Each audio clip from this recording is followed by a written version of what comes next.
Bonjour, ici Oncle Jacques. Je vous propose de consacrer quelques instants à négocier avec Chronos, le dieu du temps qui dévore ses enfants. Ce petit topo n'est pas une formation, il propose juste quelques pistes de réflexion à ceux qui sont un peu fâchés avec Chronos. Voici trois cas connus, mais il en a d'autres.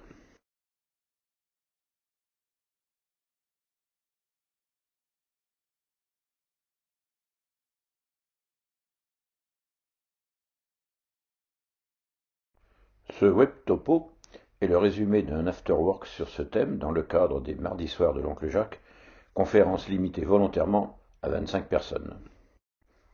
Le 17 janvier dernier, j'ai trouvé 25 volontaires qui ont choisi d'investir du temps en vue d'en gagner par la suite. Question, est-ce que je perds mon temps quand je range mon bureau ou quand je vais assister à une conférence pour m'instruire? Bon, c'est vous qui voyez. Les désistements de dernière minute ont les causes évoquées ci-après.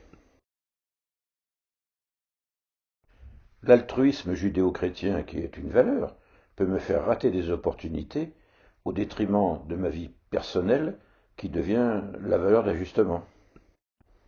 À propos du fameux quart d'heure latin, si vous animez des groupes de travail pour casser les mauvaises habitudes des retardataires, vous pouvez écrire au paperboard avec ceux qui sont présents à l'heure le questionnaire 6 juin.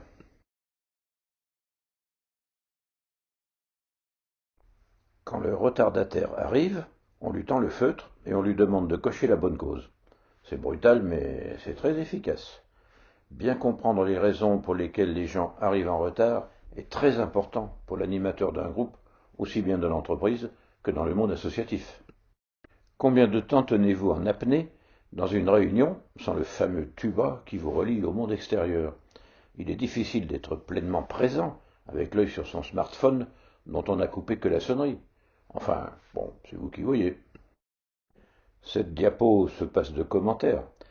Un touriste aujourd'hui ne regarde pas le paysage, il le prend en photo. Est-ce une bonne gestion du temps présent? C'est vous qui voyez. L'addiction à Internet est très chronophage.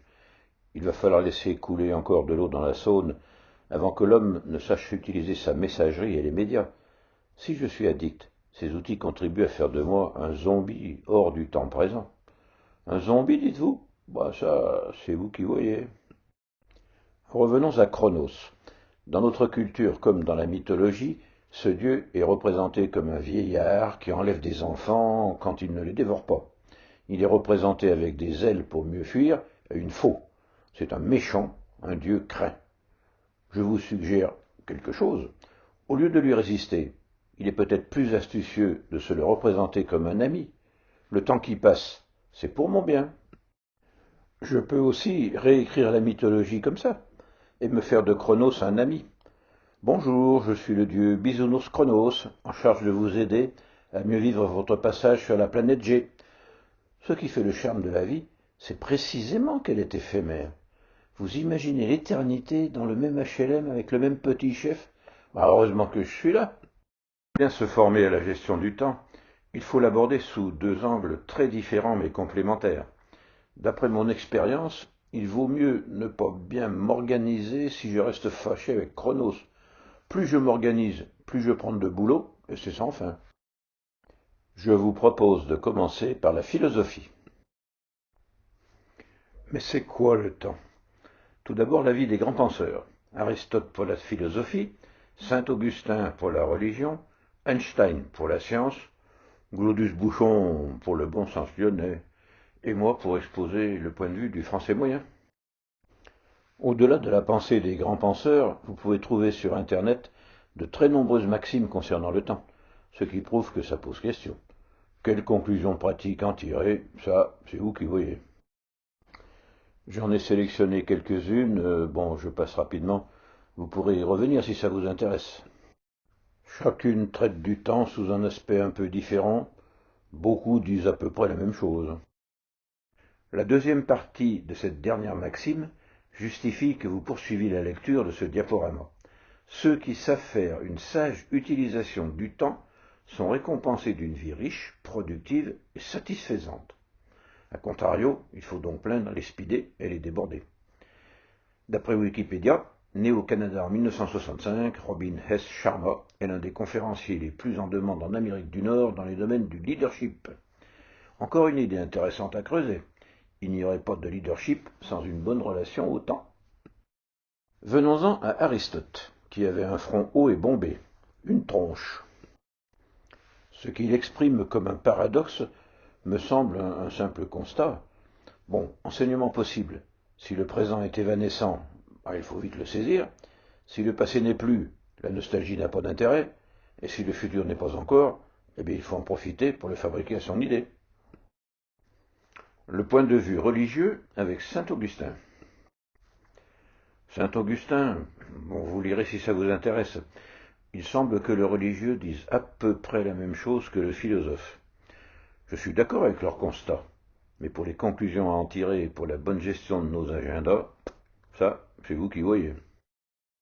Le scientifique, ensuite. Einstein est célèbre pour cette formule, l'énergie est égale à la masse multipliée par le carré de la vitesse. Ça n'a rien à voir avec le temps, mais Glodus Bouchon s'est amusé à inverser la formule quand il était formateur en management. C'est bien celle-ci la vraie formule d'Einstein, comme le prouve cette photo à peine retouchée. E est égal à C, M2, l'efficacité est égale à la compétence multipliée par le carré de la motivation. À compétence égale, quelqu'un qui sera 2 fois plus motivé sera donc 4 fois plus efficace. À la réflexion, ça a bien un lien avec le temps, car un patron qui va recruter un compétent démotivé va perdre beaucoup de temps par la suite. Parole de médiateur professionnel. La science a une opinion sur le temps certainement intéressante, mais qui ne m'aide pas vraiment à améliorer ma gestion du quotidien. D'après Einstein, ce sont les corps qui influent sur le temps et l'espace. Bon, savoir que mon corps peut influencer sur le temps est une bonne nouvelle, mais concrètement, il faudra quand même que vous m'expliquiez comment. Ce que l'on peut retenir d'Einstein, c'est la relativité du temps. L'homme mesure le temps avec les cycles de la nature. Les années et les jours sont naturels, les heures sont davantage conventionnelles. Pourquoi 24 et pourquoi 2 fois 12? Ça remonte, paraît-il, aux Sumériens, 4 à 5000 ans avant Jésus-Christ. Les minutes et secondes dateraient seulement de 300 ans avant Jésus-Christ, car avant, une telle précision ne servait qu'aux astronomes. On pouvait donc vivre à 1 heure près, dans des sociétés déjà très organisées. Peut-être une idée à creuser. Enfin, c'est vous qui voyez.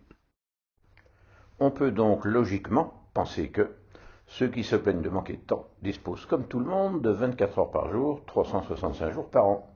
On peut leur faire remarquer. Enfin, c'est vous qui voyez. Je ne garantis pas la vérité scientifique de ce schéma, mais il attire l'attention sur les rythmes circadiens liés aux heures du jour. C'est un paramètre important de la gestion du temps. Les méconnaître peut provoquer de grosses fatigues inutiles.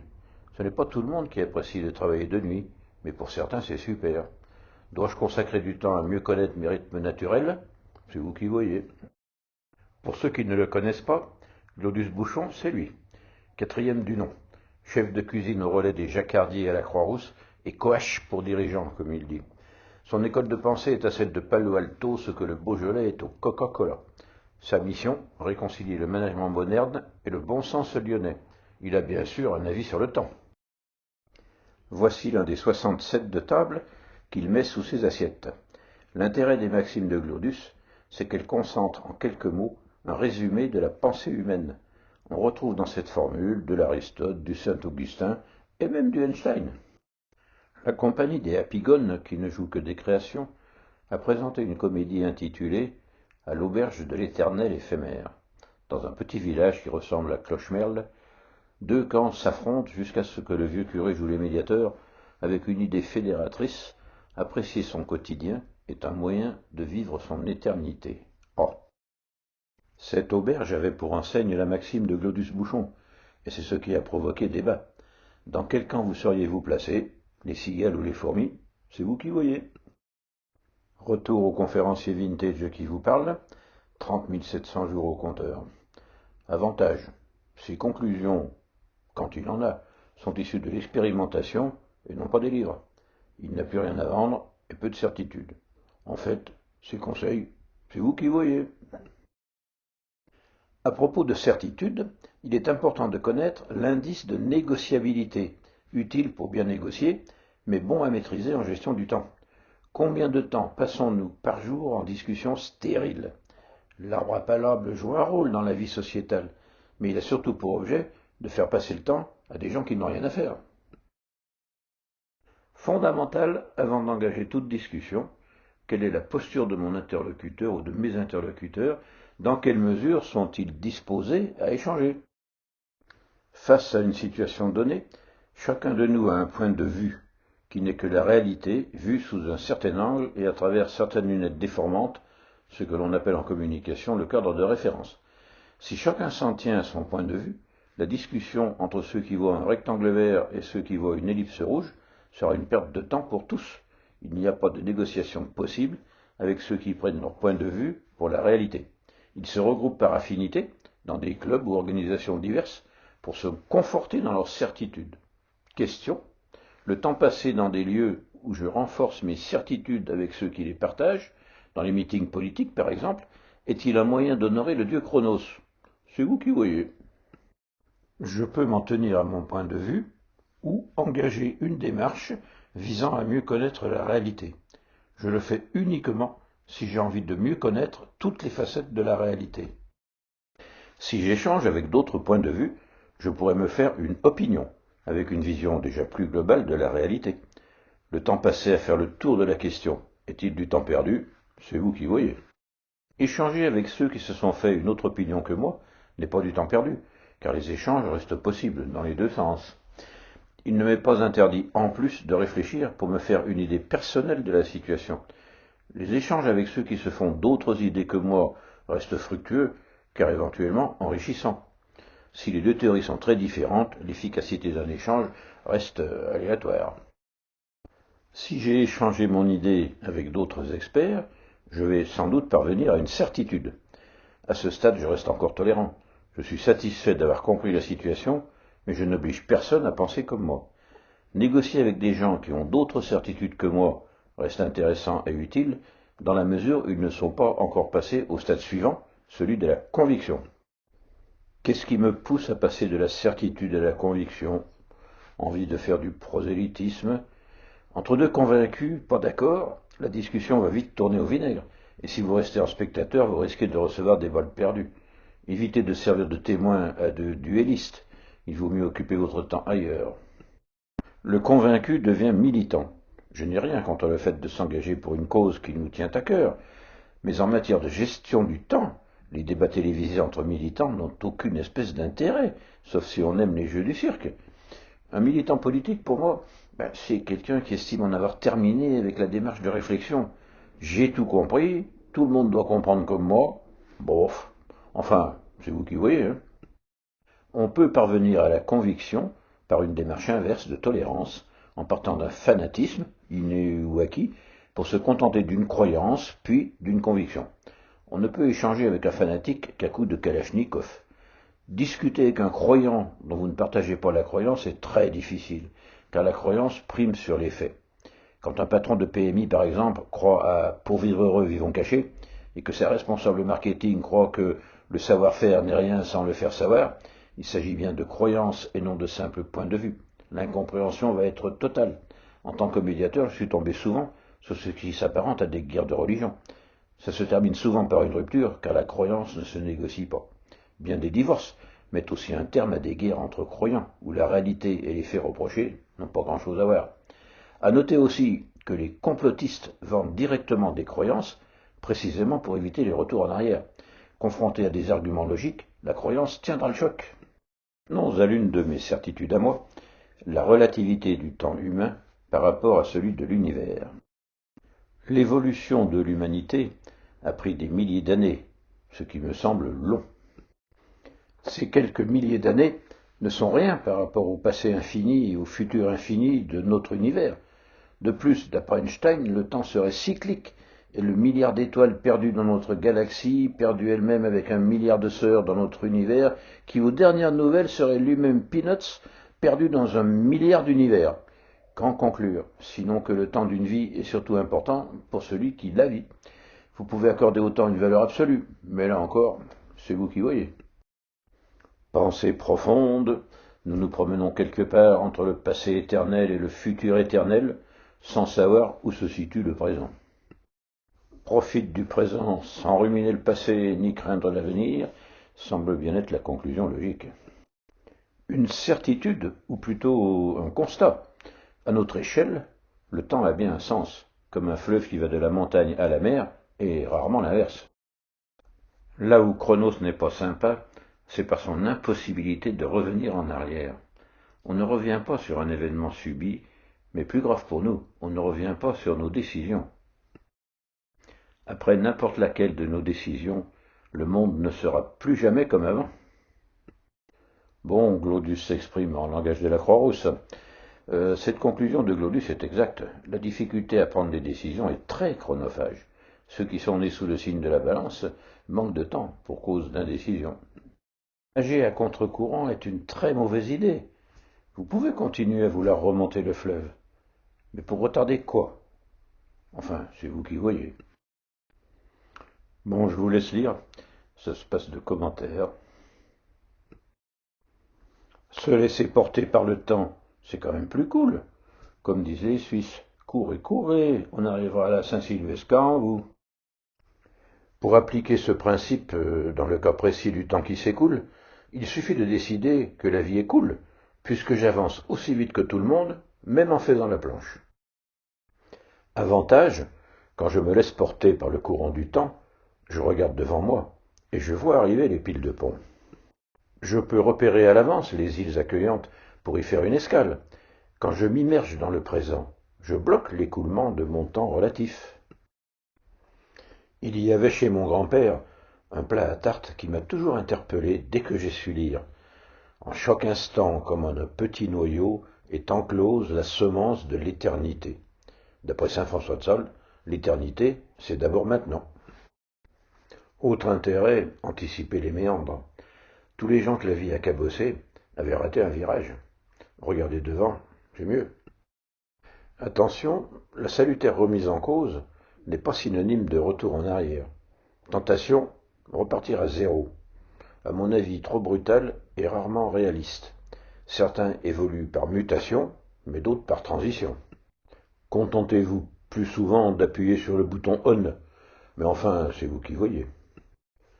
On ne peut parler du temps sans parler de l'art du ménagement. Créée en 2006, l'Académie du ménagement a fonctionné pendant 6 ans. Elle est aujourd'hui en jachère, faute d'animateurs ou d'animatrices. Si ça vous intéresse, jpconseil4@wanadoo.fr. Autre pièce de théâtre, à propos du fait que depuis 2015, nous en avons terminé avec la crise et que nous sommes en période de renaissance, plus proche de la future société que de l'ancienne. Le lien avec la gestion du temps tient au fait que la nostalgie est une cause importante de perte de temps. Le ménagement est l'art d'harmoniser vie personnelle, vie familiale, vie professionnelle et vie sociétale dans une société en mutation. Attention, il s'agit bien d'harmoniser et pas forcément d'équilibrer. Les objectifs de l'Académie du ménagement sont clairs. Si ça vous intéresse, je vous laisse le temps de lire. J'ai une vie professionnelle souvent très accaparante. Elle tient logiquement plus de place dans les pays émergents que dans les pays riches depuis 50 ans. L'emploi du XXIe siècle n'a plus grand-chose à voir avec celui des Trente Glorieuses. Mais un emploi, c'est aussi un rôle dans la société. L'homme a une vie personnelle, familiale et associative qu'il n'a aucune raison de sacrifier au profit de sa carrière professionnelle, et ce, quelle que soit l'idée qu'il se fait de la valeur travail. Le salarié, bien entendu, ne doit pas oublier, dans ces négociations, que l'entreprise se doit de jouer un rôle dans la société. Le salarié doit adhérer et participer à son projet. L'entreprise qui n'a plus de raison d'être dans la société ne peut être au mieux qu'un lieu d'accueil transitoire pour un emploi purement alimentaire. La petite poupée coincée entre les quatre, eh bien c'est vous. Le sentiment d'être étouffé, ou au contraire d'être écartelé, peu importe, hein. Le malaise est le même. Pour certains, tout va bien. Les quatre vies ne se télescopent pas. Si vous en connaissez parmi vos amis, gardez-les.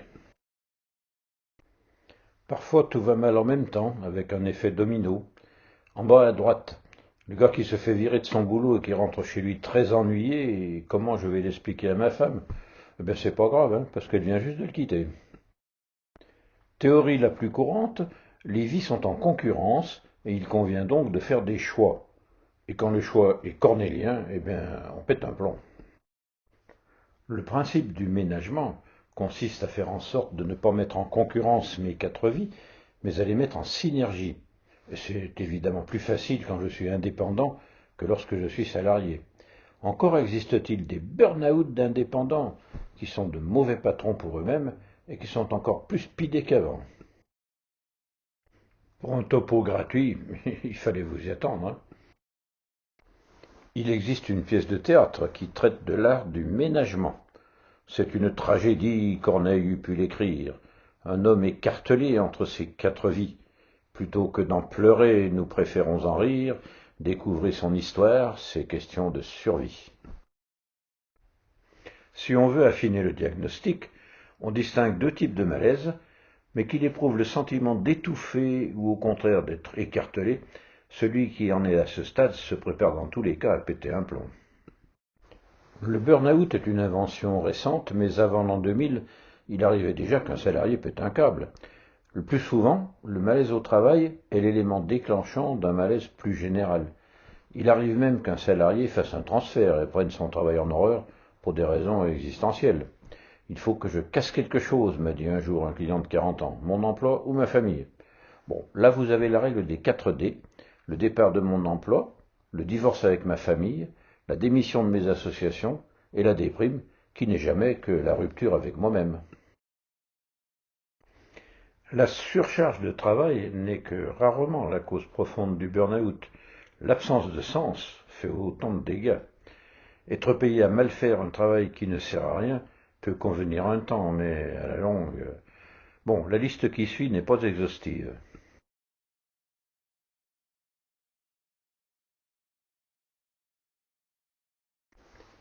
Pour se remettre en cause, il ne devrait pas être nécessaire de passer par un burn-out.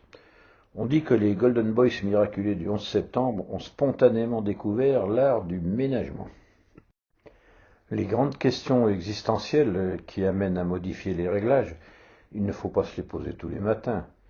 Mais pour éviter des mises à jour trop brutales, il est utile de les aborder à minima lors de chaque révision décennale. L'Académie du ménagement, créée en 2006 et aujourd'hui en attente d'un animateur, a construit ce tableau montrant des répartitions types tout au long d'une vie. À noter qu'avant l'école, la famille occupe toute la vie, que la valeur d'ajustement, selon que l'on a ou non des enfants, c'est la vie personnelle, et que cette dernière retrouve une grande importance lorsqu'on se retrouve en EHPAD, retraité à la fois de la vie professionnelle et de la vie associative. Bigre, je n'existe en tant que personne que par défaut. Est-ce que c'est très futé? Ma question ne s'adresse pas bien sûr aux égocentrés, mais ils ne sont pas majoritaires. Certains académiciens épris de sciences exactes ont défini une unité de mesure, l'UVH, unité de vie harmonieuse.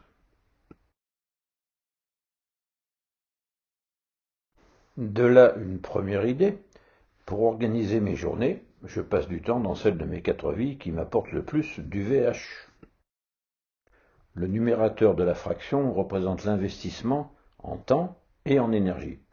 La quantité de bonheur apportée par un instant de vie est évidemment subjective et variable dans le temps, mais chacun peut et devrait en effectuer la mesure à l'instant T pour décider de son emploi du temps. Le ménagement implique de reprendre le contrôle de son emploi du temps. Si mon emploi du temps est décidé par d'autres, ça va pas être simple. L'Académie a mis au point une grille support à l'entretien annuel. Il s'agit d'un autodiagnostic. D'abord, l'état des lieux, impression générale et tendance. Ça s'améliore ou ça empire. C'est vous qui voyez. Ensuite, on affine le constat en notant des pourcentages en temps passé, ce qui est une chose, mais aussi en énergie dépensée, l'autre composant du dénominateur de la fraction UVH. Ensuite, l'analyse des causes. Pour chacune des principales causes de malaise, vous notez l'importance de gauche à droite. Enfin, vous identifiez juste les causes sur lesquelles vous pensez pouvoir agir Et bien sûr, vous notez vos bonnes résolutions.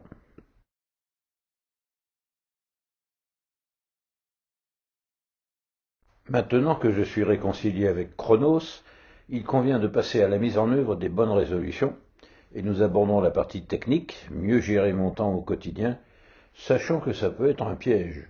Mieux je m'organise, plus j'en prends, et plus j'en prends, plus je sature. Pour bien s'organiser, il est bon de connaître quelques lois. Loi de Parkinson. Le travail est un gaz qui occupe le volume que je lui donne. On peut donc décider qu'un certain travail va prendre un certain temps, mais on doit plutôt décider quel temps on affecte à un certain travail. C'est surtout vrai pour le travail administratif.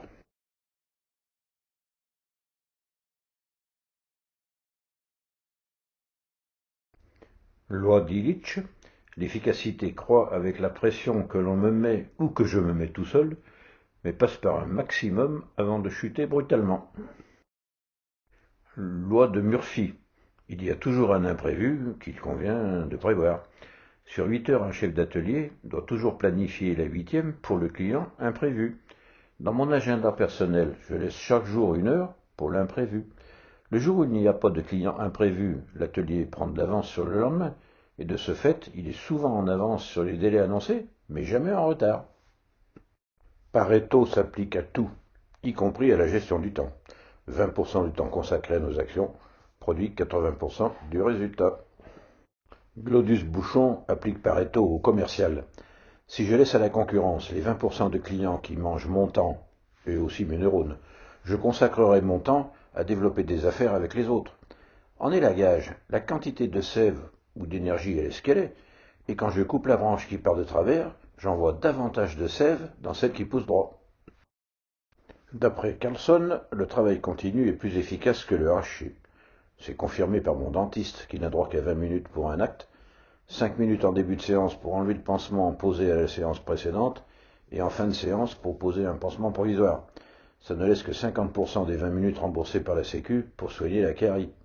C'est donc vrai, mais c'est un petit peu contradictoire avec ce qui est évoqué plus loin en diapo 108. Revenons à mes marges de progrès bien identifiées et mes bonnes résolutions. Il va falloir les mettre en œuvre tout en restant réaliste. Par quoi commencer? That is the question. Il existe des méthodes pour hiérarchiser les priorités. Par quoi commencer quand j'ai 10 projets à mener à bien? Dans les démarches qualité, on classe les corrections des dysfonctionnements avec ce tableau à double entrée, importance d'un côté et complexité de l'autre. Les dysfonctionnements importants les plus faciles à régler sont ceux qui sont liés à un défaut de communication ou à de mauvaises habitudes. Il suffit de remettre l'église au centre du village. En gestion du temps, il suffit d'établir la règle du jeu avec les chronophages. La matrice d'Eisenhower incite à ne pas confondre priorité et urgence. On traite les tâches dans l'ordre des cadrans. D'abord les tâches qui sont à la fois importantes et urgentes. Ensuite, les tâches importantes sans être urgentes, qu'il convient de planifier de suite sans attendre le moment de les traiter. En 3, les tâches urgentes mais peu importantes qu'il convient de déléguer, ce qui est plus simple évidemment quand je suis général de corps d'armée que lorsque je suis tout seul. Quand je suis tout seul, je peux juste apprendre à dire non. Évidemment, d'après Dwight David Eisenhower, 34e président des États-Unis, ce qui n'est ni important ni urgent ne doit surtout pas faire de moi une personne débordée. Si mon emploi du temps est encombré par de l'urgent non important, c'est que les mal organisés ont reporté sur moi leurs urgences. Seule solution, refuser de laisser pourrir mon emploi du temps par tous ceux qui ne savent pas gérer le leur. Urgent, d'accord, mais urgent pour qui? Il faut distinguer les vraies et les fausses urgences. On sait assez bien ce qui est urgent, mais important, ça veut dire quoi? Important pour qui et selon quels critères? Cette évidence-là, je prends le temps de vous la distiller. Si je gère mes priorités au radar, dans un épais brouillard, je vais forcément me fâcher avec Chronos.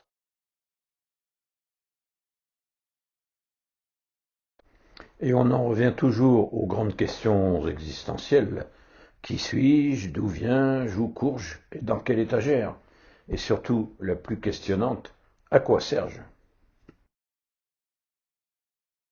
Pour ceux d'entre vous qui managent, sachez que la planification et la hauteur de vue augmentent avec le niveau de hiérarchie. Dans un atelier, le chef d'équipe doit passer 1 heure chaque jour pour préparer la journée du lendemain. Le chef d'atelier 2 jours par semaine à préparer la semaine suivante, le directeur technique 3 semaines par mois à préparer le mois suivant, et le PDG est payé pour rester en haut du grand mât. Si je suis cadre en entreprise et que je suis obligé de rester travailler au bureau quand tous les autres sont partis, c'est essentiellement dû au fait que pendant les heures ouvrables, je n'ai pas fait mon travail mais celui de mes subordonnés à qui je ne sais pas déléguer. C'est ennuyeux, car mes adjoints sont de ce fait obligés de se rabattre sur le niveau en dessous et de faire le boulot des sous-fifres qui, eux, meurent d'ennui en regardant la pendule. C'est QFD. Un bon chef ne fait que ce qu'il est le seul à savoir faire, et comme par hasard, il est toujours disponible.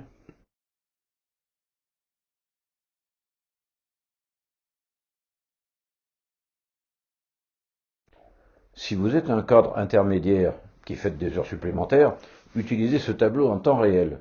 Tout ce qui a atterri sur votre bureau pendant la nuit doit être affecté à une de ces 6 colonnes avant midi. Ne mettre une tâche dans la colonne 2 que si le temps va permettre d'améliorer la probabilité que ma décision soit bonne. Si ça doit de toute façon se terminer par un pile ou face, eh bien autant le faire de suite.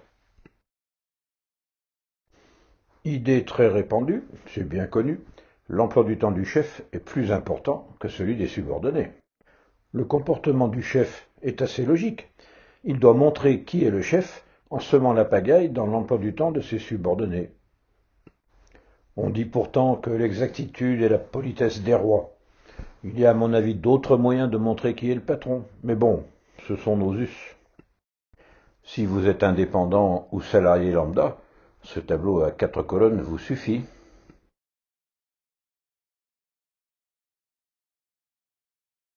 Comment mener 10 projets de front sans jamais être débordé? En me comportant comme un chien de berger qui pousse devant lui tous les moutons. Le commentaire est sur la diapo suivante car il méritait d'être affiché.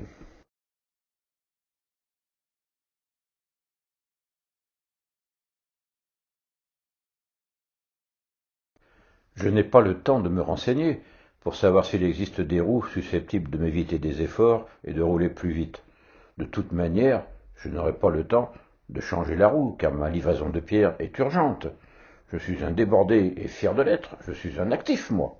Bon, c'est vous qui peinez avec vos roues carrées, hein. C'est vous qui voyez. J'ai du boulot par-dessus la tête. Bon, si ce genre de réflexion vous est courant, attardez-vous sur les diapos suivantes. Le travail, c'est de la mécanique des fuites. Dans votre emploi, vous fonctionnez comme une pompe en charge qui doit évacuer un stock de boulot en retard. Mais vous devez aussi fonctionner comme une pompe aspirante et aller chercher du boulot qui ne vient pas tout seul et qui est souvent plus intéressant ou plus important. Il est beaucoup plus naturel d'évacuer l'urgent non important plutôt que d'aller chercher l'important non urgent. Seule solution, pour que le stockeur en amont de ma pompe ne déborde pas, il va falloir installer une sonnette déclenchée à un certain niveau. À partir de ce seuil, je pratique le bâclage intelligent. C'est un concept hyper important en gestion efficace du temps. Bon, cette diapo justifierait une autre conférence d'1h30.